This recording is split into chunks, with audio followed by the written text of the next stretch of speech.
धारदार शस्त्रांचा हा भला मोठा साठा पाहिलात.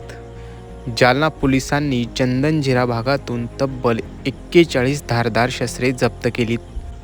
शेख माजेद शेख लतीफ या आरोपीच्या घरामधून तब्बल 22 तलवारी, 15 खंजीर आणि 4 चॉपर असे 41 अतिशय तीक्ष्ण असे शस्त्रे जप्त करण्यात चंदनझिरा पोलीस ठाण्याचे पोलीस निरीक्षक किरण बिडवे आणि त्यांच्या टीमला यश आलं आहे. उपविभागीय पोलीस अधिकारी अनंत कुलकर्णी यांच्या मार्गदर्शनाखाली पोलिसांनी ही कारवाई केली. पोलिसांनी मुख्य आरोपी शेख जामेद शेख लतीफ याला अटक केली असून त्याला 12 ऑगस्टपर्यंत पोलीस कोठडी ठोठावण्यात आली आहे. तर त्याचा रेकॉर्डवरील साथीदार इम्रान उर्फ इम्मा सलीम शेख हा फरार आहे. या शस्त्रांची एकूण अंदाजित किंमत 1,34,000 रुपये एवढी आहे. एवढ्या मोठ्या प्रमाणावर शस्त्रसाठा जप्त झाल्याने अनेकांच्या भुवया उंचावल्या असून या शस्त्रसाठ्याच्या मुळाशी जाण्याचं आव्हान चंदनझिरा पोलिसांसमोर आहे.